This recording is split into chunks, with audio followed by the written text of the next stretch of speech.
Boa tarde, Danilo. Boa tarde, tudo bem, Babi? Tudo jóia, é um prazer te Ótimo. receber aqui. Então, hoje eu estou aqui com o Danilo Luchiari, engenheiro agrônomo, também é membro do GETAC, que é o Grupo Técnico de Assistência e Consultoria em Citrus, um dos grupos mais antigos do Brasil. Ele dá consultoria em outras áreas também. E é um grande prazer estar contigo aqui hoje. Nós vamos falar de um assunto que interessa a todo mundo, que é o mercado hortifruti granjeiro. Perfeito. Obrigado pelo convite e é um tema muito oportuno, né? Principalmente nessa época do ano que a gente vê grandes variações de preço no mercado e a dona de casa, o consumidor de uma maneira geral, fala: por que um dia, uma semana, o produto custa R$ 6 o quilo, no outro está 15, depois na outra volta para 8. Então É a nós vamos reclamação geral. Exatamente. Então, nós vamos fazer uma viagem nesse mundo do agronegócio, principalmente do hortifruti granjeiro, que são os produtos perecíveis e que tem a maior variação de preço durante o ano na prateleira para o consumidor, certo? Então, entender por que tem essa grande sensibilidade, né? É muito sensível esse mercado.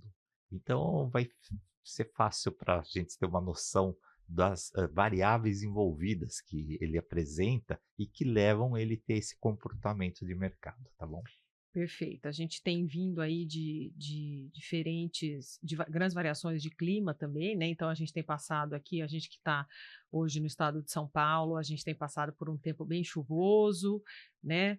E aí a gente não vai falar de clima, não, mas a gente, né, especificamente, mas eles são ele é fundamental para a gente entender um pouco aqui nessa época do ano em que a coisa está mudando tanto, né?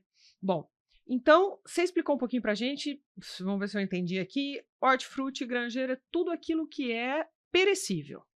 Sim, é o que tem uma menor vida de prateleira, certo?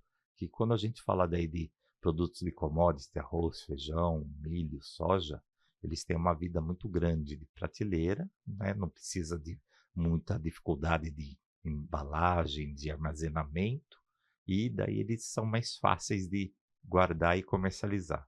Já os hortifruti granjeiros são os produtos que a gente sabe que a dona de casa vai, que é fresquinho e tem que ir toda semana para estar comprando a verdura, o cereal, legumes, tá? Joia. Então, vamos começar lá atrás. Então, a gente tem dentro desse mercado o produtor. Vamos começar com a dificuldade do produtor. A gente tem aí uma variação muito grande quando a gente fala de hortifruti granjeiro, mas vamos começar com a dificuldade do produtor. Então, esse cidadão ele tem que plantar praticamente o ano inteiro. Exatamente. Aí que já começa que ele tem que estar entregando toda semana o produto para a distribuição, certo? Para todos os supermercados que andam do Brasil inteiro. Então, ele tem que fazer uma produção que não para, e é o ano todo, e daí vem o que você acabou de falar. Qual que é o maior desafio dele? É o clima. Então vão ter períodos durante a produção do ano que o clima está estável, está favorável ao plantio, à colheita, certo? Vai dar poucas pragas, doenças, fungos e vai ser uma produção alta com uma qualidade de fruta ou de cereal muito bom, de legumes e com preço muito baixo, porque vai ter grande oferta. Daí, então, o principal produto seria o clima, depois vem a lei da oferta e demanda, né? Desses produtos, os Dos produtos, principais. exatamente. Então, para ela entender, começou a chover muito, tomate, o que que acontece? Ele é muito sensível a fungo, como todas as folhas, né? As verduras, de uma maneira geral, e que são plantadas sem ser em estufas, em casas de vegetação. Então, eles começam a dar muito fungo, muita doença, diminui produtividade, e daí o preço, obviamente, oferta e procura aumenta, certo? Aumenta muito o preço. Então, é mais ou menos, a gente entende que da porteira para dentro do sítio, ele tem essas maiores dificuldades ele não consegue toda semana entregar 10.000 caixas de repolho, tá? Tem semana que ele vai conseguir, nesse período agora, por exemplo, se é uma agricultura grande, irrigada, e não está chovendo, o clima deixa, daí ele consegue manter as 10.000 toda semana. Mas choveu, deu muita seca, deu um frio, deu geada, deu chuva de pedra, acabou. Daí o preço vira loteria, certo? Vai para cima e para baixo e não tem como segurar. O Danilo, e daí então o produtor, ele pega, terminou essa produção, ele colheu, ele vai entregar isso em algum lugar ou alguém vem buscar essa produção para ele? A maioria dos produtores, eles não têm, porque o processo disso chegar até o consumidor final, ele tem que passar por uma série, ele tem que produzir, depois de produzir, passar no beneficiamento, tá? Na embalagem e vai para um atacadista, um distribuidor e que vai levar para o consumidor final, para os supermercados e para as quitandas, de uma maneira geral. Então, o produtor, ele é só uma parte, a parte primária da cadeia, e ele precisa de toda o resto da cadeia. Então, a gente fala, normalmente ele vende o produto dele na porteira, você entendeu?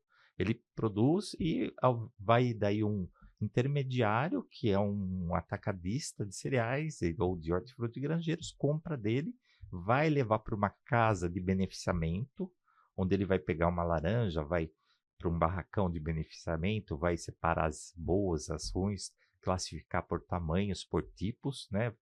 E daí embalar e mandar para a distribuição. Bom, então, da produção, que já pode acontecer aí uma perda de acordo com N variáveis. Só o primeiro passo, que é esse intermediário que vai fazer esse beneficiamento, seja qual for o produto que ele esteja mexendo, quanto aí dessa porteira, né, do que o produtor conseguiu entregar, até terminar esse beneficiamento, mais ou menos, você consegue em percentual me dizer a perda que tem do negócio aí, do produto? É aí que tá. Vai também, por exemplo, numa região, numa época chuvosa, e eu peguei folhosas, ou peguei tomate, e que recebeu muita umidade, muito fungo, eu posso ter perda de até mais de 50% da produção. E no mínimo de 20% quando está tudo perfeito. Porque a grade que o consumidor quer, o padrão que ele quer dar de comprar fruta ou vegetal, o que for, ele compra muito pelos olhos, pela aparência, e pelo tamanho e pelo padrão. Então, quando se produz um melão, por exemplo, não é todos do mesmo tamanho, saem tamanhos diferentes. E tem os tamanhos muito pequenos e muito grandes que o mercado não aceita, porque ficou muito fora de padrão. Você entendeu? Então, sempre eu vou ter no mínimo 20% de perda e até 80% pode chegar por cento de perda numa E safra. mesmo assim, às vezes a gente vê aquelas frutas lindas, maravilhosas, a hora que a gente abre, nem é tudo isso, né? Então, aí que tá. Agora, esse é o grande problema hoje. Por exemplo, eu vou dar um problema que acontece hoje no dono de casa. Tangerina. Vai comprar uma poncã hoje. Ela tá linda de casca, tá?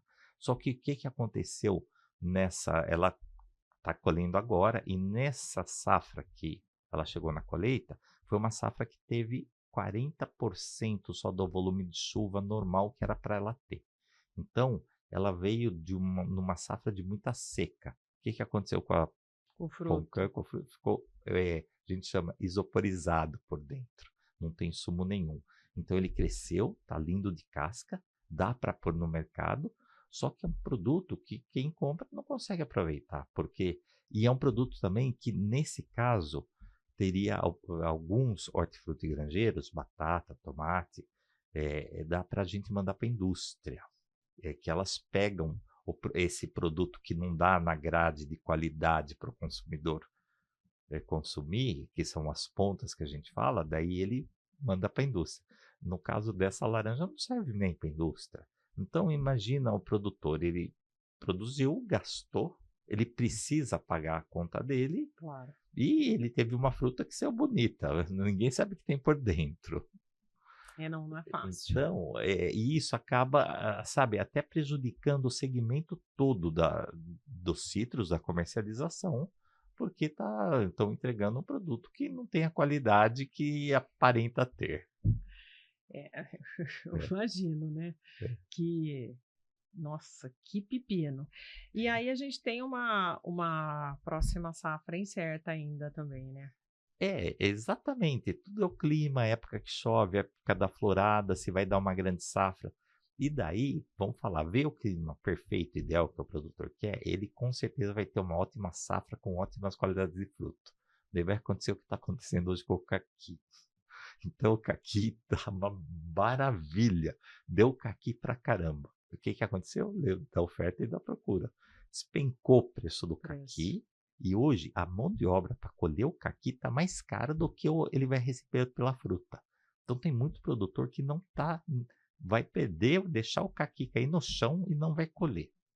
Então nós temos aí que, para entender o que acontece do outro lado, para a dona de casa que fala, poxa, como o caqui está tão barato, a laranja tão cara. Então cada produto com a sua particularidade, com o seu momento, e acaba sendo influência disso tudo. E essa é o tipo de exemplo que a gente tem todo mundo em casa, né? Fui no supermercado essa semana, achei uma tomataiada verde, verde, verde, verde. Fazia tempo que eu não via tanto tomate Uhum. verde. E você vê que é porque ele não conseguiu É, ficar vermelhinho. Ele estava tentando ali, mas não deu conta. então, aí entra outra jogada, que daí, de novo, lei de oferta, procura, demanda e produção. Faltou o preço do tomate, subiu demais. Você está com o tomate verde com preço alto, o produtor não vai esperar ele amadurecer, ele já vai enfiar o preço no Vai entregar. entregar. Então, todas as frutas, de uma maneira geral, elas funcionam dessa maneira. Tem o período da safra, mas tem aquelas regiões que conseguem uma safra um pouco antecipada, vamos falar, normalmente uma safra de uma fruta pode chegar de 2 a 3 meses a fruta no pé, tá? Um abacate, uma manga, a fruta que for. Então você pega nesse período de 1 a 3 meses, quem conseguir antecipar 15 dias ou quem conseguir atrasar depois que acabou a safra principal 15 dias, ele duplica ou triplica o preço do produto dele. Então, qual que é a vantagem do produtor? É esse caso do tomate verde. O preço está alto, ele não quer saber se está verde, ele vai mandar verde e se o mercado não tem, ele compra o verde. Não é o ideal, mas é onde E ele não pode ganha o faltar. dinheiro, não pode faltar, você entendeu? Porque é um mercado muito complexo de trabalhar, porque tanto o produtor como o intermediário, mas principalmente o produtor, ele está entregando toda semana a batata, certo? Toda semana ele está colhendo e pondo um tanto no Ceasa. Esse preço durante o ano, tem períodos do ano que ele trabalha no prejuízo e tem períodos que ele trabalha com muito lucro. Então, na realidade, ele não consegue fechar, às vezes, na safra de um ano, o preço médio para ele bancar o negócio O dele, ano. o ano. Então, por causa do clima e da variação, às vezes, numa batata, um grande produtor especializado, ele leva a média de 10 anos para fazer as contas dele de lucro real da produtividade numa média de 10 anos. Por quê? Porque teve anos péssimos, anos bons, anos médios. Então, ele está plantando, ele é profissional, ele sabe que ele tem que estar capitalizado, que vai ter ano que ele vai perder o dinheiro e vai ter ano que ele vai arrebentar e ganhar muito.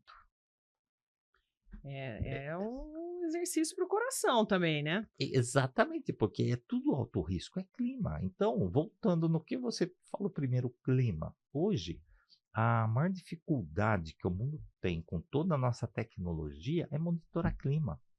As equações, os maiores computadores do mundo são desenvolvidos para tentar fazer modelos matemáticos de previsão de clima. Mas nós vamos trazer aqui no programa um pessoal que trabalha com inteligência climática. Vocês fiquem de olho que vai ser transformador. É. Então aí que está o desafio, você entendeu? Então a agricultura já depende praticamente do clima e que é totalmente, a gente não consegue prever, Não certo? é?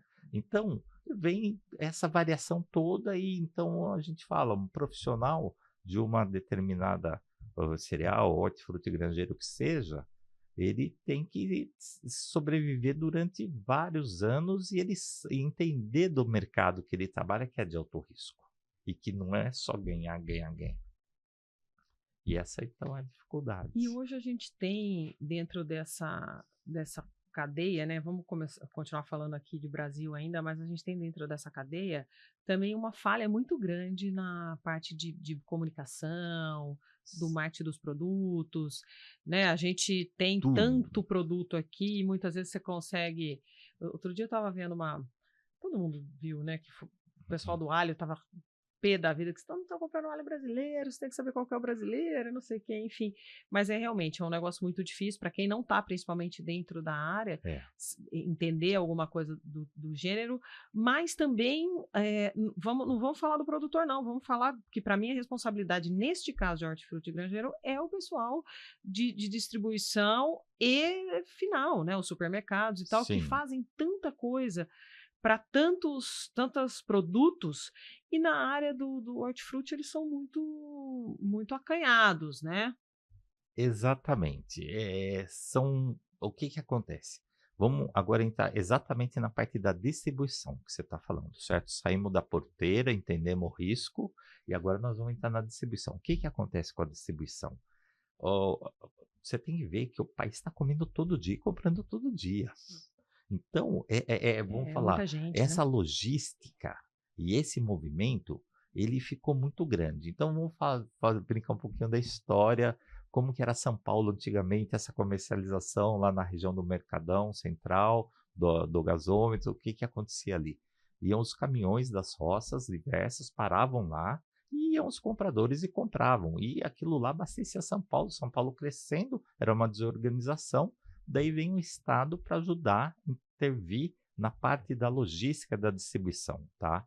Daí ele cria o SEASA e os entrepostos de abastecimento, espaços, né, administrados e geridos pelo governo para facilitar essa logística. E daí criou-se o SEASA de São Paulo, que é o maior entreposto da América Latina, mas e com uma carência de política agrícola do governo, que quando a gente fala de hortifruti granjeiro, por ser perecível, tudo, o que que acaba acontecendo? Eles são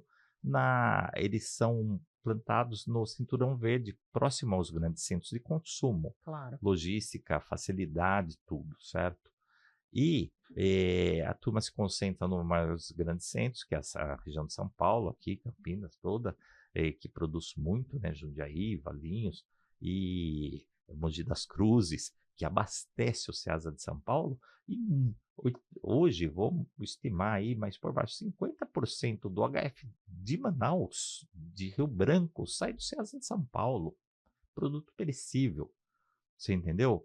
E com vida útil curta. E por quê? Por causa de uma falta de logística, de política agrícola do governo. Que o governo também poderia ajudar, incentivar e melhorar não só nos impostos e na distribuição, mas incentivar nas grandes capitais, nas grandes regiões, a agricultura voltada para o HF, certo? É de se estranhar, né? Porque se aqui, É, às vezes, a gente está super próximo da distribuição, você tem um monte de falha é. essa dificuldade de balancear os preços, eu imagino quem está muito mais distante, né? Num país continental igual ao Brasil. Então é muito complexo. Toda a logística, distribuição, produção, ela você entendeu? Então tem regiões, o que que acaba acontecendo? São determinado, por exemplo, vamos falar de um gengibre. Então, certo, de cultura japonesa que introduziu em regiões específicas de colonização japonesa. E que há muitos Então, anos atrás nós não tínhamos não, muito não volume, tínhamos, mas aí a gente começou a comer comida japonesa e eu imagino o volume que você tem que ter hoje para distribuir, apesar de, é, né, todo lugar você tem um restaurante de é, comida japonesa aqui no Mato Grosso do Sul, no Mato é. Grosso, enfim. Então, de uma maneira geral, o que que aconteceu? A nossa produção, ela veio muito do europeu e do Oriente, tá? Dos japoneses e os italianos e alemães e que vieram e cada um plantava a sua determinada, era específico, já tinha essa cultura de fazer isso. Isso daí em política pública não foi adotado pelo Brasil numa política nacional ou estadual, que a gente deveria desenvolver esses polos de hortifruti granjeiro de uma maneira generalizada em todas as grandes regiões e municípios. Então, vou dar um exemplo, por exemplo, Americana. Americana, há mais de 30 anos atrás, ela fez um programa de HF de horta. O que que ela fez? Tinha muito terreno ocioso na cidade, ela baixou o IPTU e ela pegou a própria prefeitura, treinou aposentados e ensinou a fazer hortas. Então, é uma das cidades que tem mais horta no município, dentro da cidade urbana, do Brasil, praticamente. Por quê? Porque é um programa público, político, e que deu certo. Puxa vida. Eu vejo que em cidades menores a gente acaba tendo essa, essa facilidade de você ter hortas em terrenos dentro da Sim, cidade, enfim. é. Existem algumas cidades que realmente dão esse incentivo para quem faz a horta urbana, né? Sim. No IPTU, enquanto tem o plantio, enquanto tem a venda, enfim. Isso aí é uma dica para o Brasil inteiro, né? Ajudaria muito a população e ajuda a cidade, ajuda todo mundo, pô. Com certeza. Então, você vê, é muito complexo. A gente está trabalhando com milhares de variáveis dentro desse sistema, que ele né, é muita coisa, mas tem que ter uma participação um pouco mais efetiva na parte organizacional, que se deixar só pela iniciativa privada, ela faz com muito bem feita, mas muitas vezes ela acaba monopolizando e aumentando e tendo, lógico, tudo é capitalismo e lucro. Daí ela acaba tendo uma margem muito maior do que se a gente desenvolvesse essa agricultura pulverizada em vários outros produtores e não ficasse na mão de um só. É a lei, de novo, de oferta e procura. Daí isso beneficiaria a população se a gente tivesse uma política pública mais atuante nesse segmento, em vez de a gente ter os preços mais caros. A gente tem um movimento na Europa, né, hoje quer dizer, falando de hortifruti, vamos dar uma contextualizada. Falando de hortifruti, a gente tem um movimento muito grande de hortas orgânicas, né, falando um pouco do produto orgânico, né, que a gente... Eu questiono um pouco, né, é difícil falar isso, porque politicamente correto, sim ou não, mas eu questiono um pouco, assim, com o número de pragas que a gente tem no país tropical, né? Não é que você não vá fazer a agricultura orgânica, mas a gente precisa mudar um pouco o conceito também daquilo que a gente visualmente quer, e enfim, né? Porque é muito difícil, não é impossível, mas é muito difícil você ter muitos pés de alface na agricultura orgânica desse tamanho, né? Sim. Coisa que a gente sabe disso. Mas, enfim, existe esse movimento e eu acho que ele é crescente, né? Inclusive, você estava me contando aqui que o movimento da quilômetro zero na Europa, né? Exatamente. Explica um pouco para a gente. Tá, então, vou falar primeiro, hoje, culturalmente, o que a Europa ela preza muito pela gastronomia e pela qualidade dos produtos. Então, eles estão tentando, em todos os restaurantes, eles põem lá, quando você vai pedir a sua salada, os vegetais, fala produzido no quilômetro zero. O que isso significa? O produtor ou a horta que ele compra está a menos de 1 quilômetro da onde está o restaurante. Então isso começa naturalmente, já dá uma rastreabilidade. Você, em 1 quilômetro, você tem como ir lá ver se você quiser. Vai a pé na hora saber exatamente. E daí, o que acontece? Hoje a gente não precisa falar do orgânico especificamente, mas o HF, que é o que a gente come cru, e come com casca e com tudo, é onde se concentra a maior parte dos defensivos, né? Dos orgânicos ou não, enfim. Orgânicos ou não, então é o que nós temos que ter mais cuidado, né? Na produção. E daí entra as boas práticas. Então, as boas práticas, exatamente, que produtos que eu posso usar que vão dar menos impacto, que época certa para ele poder se biodegradar dentro da planta e você não está comendo um residual de um produto que foi aplicado, certo? De um defensivo agrícola que precisava, mas ele foi aplicado no final da safra, por exemplo, não deu a carência dele de ele ser eliminado pela planta e você está comendo um residual dele. Então entra nas boas práticas. Então hoje o mundo, principalmente o primeiro mundo, ele dá muita atenção para as boas práticas. Ele quer comer uma comida saudável. Isso é fácil de fazer, só que precisa ter um controle e uma organização. E normalmente é o governo que é o responsável por, pelo menos, criar essa infraestrutura e dar um acompanhamento. Porque a iniciativa privada ela faz, mas chega um determinado momento, Iniciativa privada, ela não tem capacidade de fiscalização, de proteção fitossanitária e de pesquisa para desenvolver as soluções, os desafios das pragas que aparecem. Falando de mercado, né, mexendo um pouco com a parte falando de pesquisa e tudo mais, o que eu vejo muito, né, puxa vida, a gente está falando de toneladas de alimentos variados aqui. Sim. E quanto desse mercado é efetivamente olhado, né, está sendo cuidado pelo governo, porque, obviamente, que se a gente falar de números, se a gente falar de grãos, a gente está falando de números muito maiores em lucratividade, etc, etc, até porque você tem, não é perecível e tal. Sim. Então, assim, mas chega na mesa do consumidor? Também chega. Mas esse é o produto que chega ali direto na mesa do consumidor, fresco. Exatamente. E é isso aí, a gente come cru, a gente come ali lavando, né, na cozinha de todo brasileiro, de todo mundo do mundo, enfim. Mas é uma preocupação bacana. Bom, eu vou finalizar essa conversa nossa aqui. Já te agradeço de novo, vai ser tão bom estar contigo. Obrigado.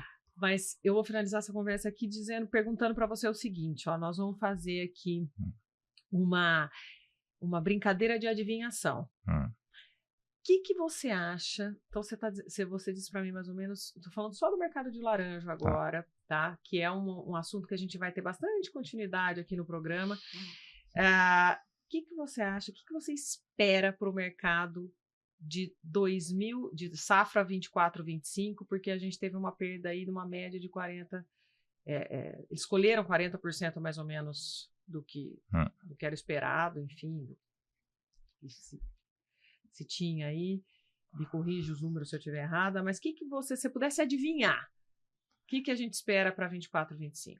Olha, os números, o que está apontando a planta, né, de desenvolvimento, florescimento já da precoce, ela está muito positivo, tá?